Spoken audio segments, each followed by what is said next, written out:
This money you made it.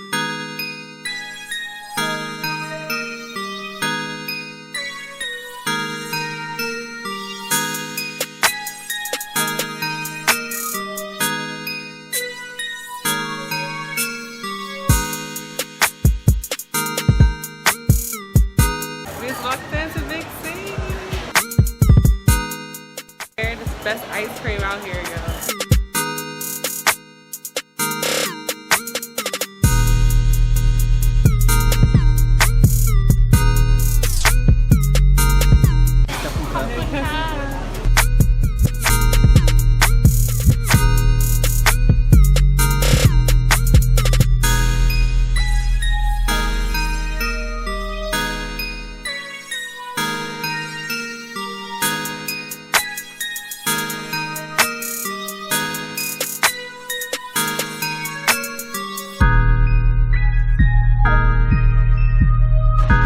I need a jacket to bust open. As an investor, we'll put a link below for this shirt. So what's going on, y'all? What's up today? We doing our question of the day today, our little table talk that we usually do, and we want to include you into our conversation. But Ashley has a question for me, so we're going to answer it together. What might that be? So the question is, well, since high school, the way that you envision yourself, has it changed since then? Absolutely so. So my vision of myself in high school is funny because I really didn't see myself further than college. My high school was like one of those magnet schools where you had to have good grades in order to get in.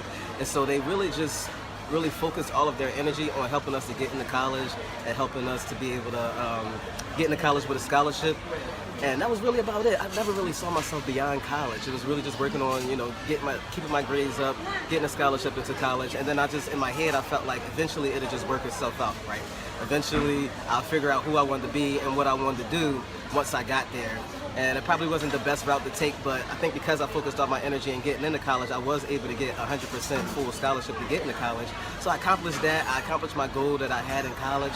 But then I felt like after that, I had no clue on which way I wanted to go. What I did know was that, I had 9-to-5 jobs since I was 14 years old. I was working since 14, and something just told me that I wanted to work. I just got out there and I made it happen. But what I discovered was when I got my very first 9-to-5 job, I was working at like Popeyes. But when I got my very first job, what I noticed was that the money that they were paying me was nowhere near adding up to what I saw for me in my dreams. So I'm a 14-year-old kid. I'm like, well, I got goals. I want to get this. I want to buy that. I want to be able to do this. I saw these things that I wanted to have and this lifestyle that I wanted to have.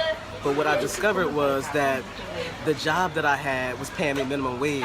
And I was doing the math, like how many hours was I going to be able to work to be able to get the things that I wanted.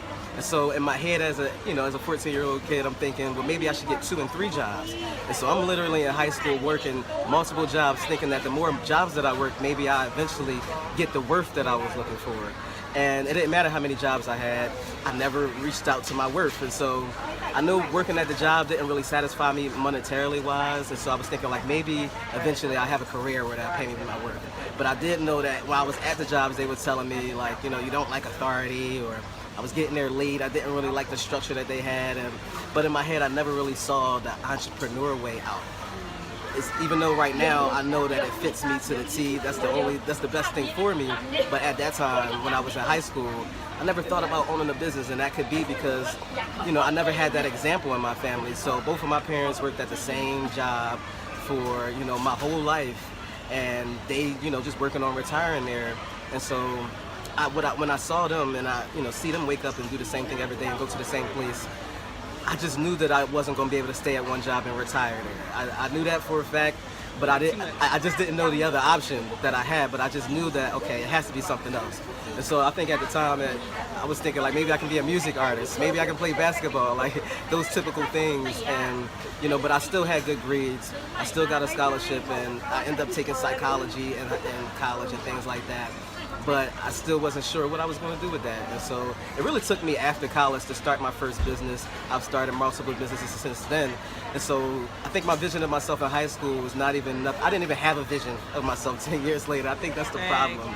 And then, who I did see myself as is nowhere near, who I am now today. I've totally surpassed that of what I thought I wanted to be, and I'm thankful for that. I'm thankful that I'm totally past what I can even see myself in the vision of me. What about you, babe? Like, who do you see yourself, like how you saw yourself in high school? Do you feel like the vision of yourself then is the same as right now? I do in a way, because in high school, in a way, because I did envision myself to be an entrepreneur. I've always had that in my mind. Like, I just knew I was always going to own a business. I didn't really know how I was going to get there, even though we mapped out a plan. Like in second grade, me and my mom, we mapped out a plan on how to own a salon. And I know that at that time we talked about college, and she was like, you know, you don't have to go to college if you don't want to, because you have a trade, which is cosmetology, and you can always rely on the trade. So I know that later down the line, I did start college, but I didn't finish, and I was not worried about that because I did have a trade, and also I felt like I accumulated experience that was equivalent to the education of that major, which was business management.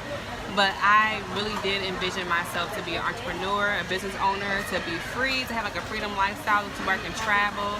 I knew I never want to stay at one place. Like, I knew I always wanted to go somewhere, just be free, you know, be mobile. And I felt like I accomplished those goals now.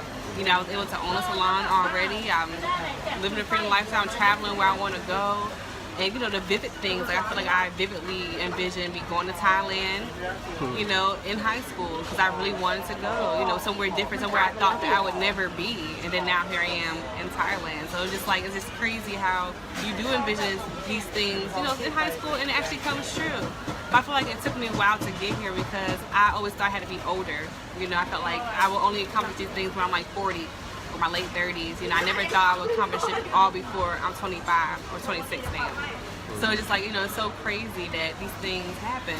But I do feel like I did work regular jobs, you know, after high school. I still got a job. I still worked at Domino's. That was my first job. And I was only making like $7.25 an hour. And, you know, I was doing that full time while I was trying to figure out school.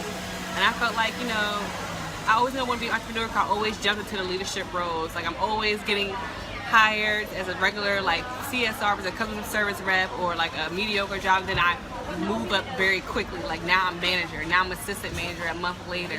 So I always knew that I was going to be an entrepreneur because of how fast I moved up the ranks. And also the questions I had. You know, I always wanted to dig deeper, go to all the meetings and go to all the corporate offices and know what's going on. So I always knew that I was going to be a business owner and very invested into my employees. I feel like I was as a manager. So I feel like, you know, all the jobs that I did have was only like a few, because after that I ended up being a server and a bartender, and those were like the three major jobs. I was a secretary at a school for like 2 months. But I left that job because it was a 9-to-5 job. Like, every time I get stuck, like you said, in boundaries, like a 9-to-5, or you gotta come Monday through Wednesday, or you can't do this, or you gotta work this. Like, I can't do those type of rules. I want to be able to be free to just know that I'm good at what I do, and it's gonna get done by the timeline, you know, that you give to me. I don't want you to be like a micromanager or be over top of me. And so I always knew I was gonna be a boss. Always. I knew it.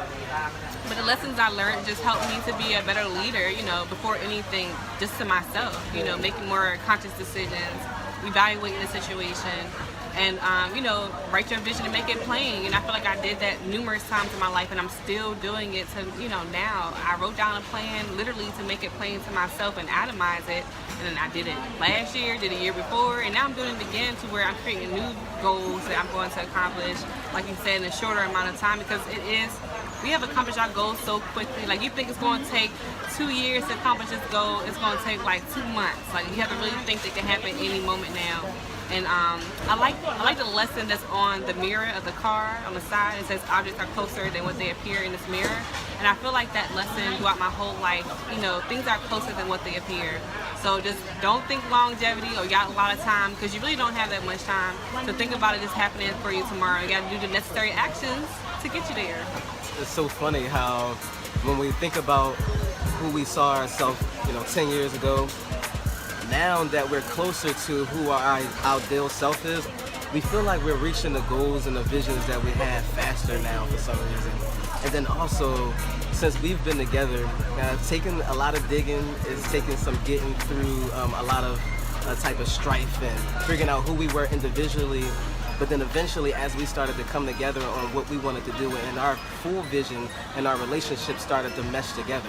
And so even though we had different trades, we had different businesses, eventually they started to somehow come together so that now we can work together as a team and we can use our strengths and things like that. And so when it comes down to us being coaches, you know, that's not something that we saw 10 years ago per se. But because of what we do good and what we've become, eventually those things started to come for both of us. Like now we're really, really good coaches. We can, you know, now we're going to be on stage talking to people. We're going to be, you know, impacting and uplifting millions and millions of people.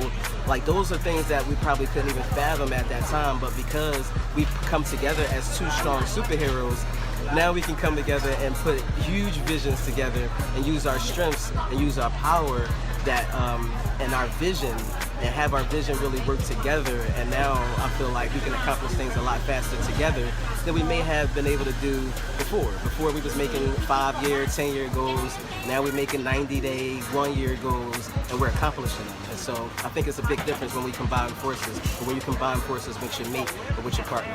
Yeah, I think that's definitely true. And I think it also has something to do with working on yourself daily. You know, that the both of you guys are working on yourself daily and, you know, spiritually getting aligned. Like, it's really going to help with your vision colliding together very smoothly, because you do have a vision separately. You know, you're still an individual, you know, so you still have a purpose outside of your mate. Then you also have a vision with your mate as well. So they all work cohesively. It shouldn't be like, oh, this was different than the other. Like, it should work together. And if it is different, talk about it. Why is it different? Or explain more about it, because it may not be so different after all. It might not be. It's funny. I mean, when we met, she was all into being a salon owner and, you know, and hair. When she met me, I was all into real estate, which is another thing that I really didn't see myself into. But that was all we were really just focusing on individually. And it's kind of like we had to build a new foundation together. In that, we had to get to know each other's crafts and then use our strengths that we already had to help each other's crafts out, and then eventually started to mend those crafts together to the point where we can still do what we do, but we use a lot of the similarities from both industries in order to really make it happen. Like, it's funny how that works. And then just expanding the amount of knowledge and solutions that you have, because the way that you think about it may be different than how he thinks about it. So him sharing his thoughts to my thoughts or my dream or my vision can either add clarity or complete that vision in a way. And I feel like, you know, definitely express that. You know, I didn't think that it would either. I never thought we would. Well, I won't say I never thought we'd be in business together, because I did. I just didn't know what it would be. Right, you know? right. You thought it had to be like one thing. Like, I'm this like, had to be how does this hair one and real industry. estate, like, you know, mix together? Like, are we having a real estate room downstairs, a salon upstairs? Like, how does this work? Yeah, we had to figure that out. But then it's just like, it's so many different ways now that it would work. Now it's like solutions. we're partners in the salon that we built for her, and we're partners in the real estate company that, you know, I was totally focused on at first. And then we also have built businesses together. Now that we know our strengths, we can really start to build businesses in other industries just by knowing each other and knowing that our vision is going to match up in the end. Yeah, just like I said, the daily work on yourself and knowing what you're good at, what you're strong at, really would help through solidifying your vision, because, you know, if you're strong at one point and somebody's strong at another, just work together. That's why you have a great team. So you have to pick a great partner that you're, you know, committed to, because you have this teamwork, you know, and one person pulling in, the other person's not. Eventually it's going to be a collision somehow or argument, and you don't want to go that far. You know, just communicate and also, you know, trust that person. It's very important too. Definitely. So guys, you know, we always got a call to action for you. The first thing we wanted you to do is, of course, ask this question to your mate, open up some dialogue so that you guys can start to see how far are you from your vision, or how closely are you guys to bringing your vision together and harmonizing that. Also, we want you to be able to click the link in the description, because we have a nice fun quiz for you that can open up and help to open up that communication. All right. Also, we want you to always, of course, click the subscribe button if you already haven't subscribed. If you're already a part of the SHPC, we appreciate you. If you're not a part of the SHPC, make sure you join us today. Also, click the notifications button.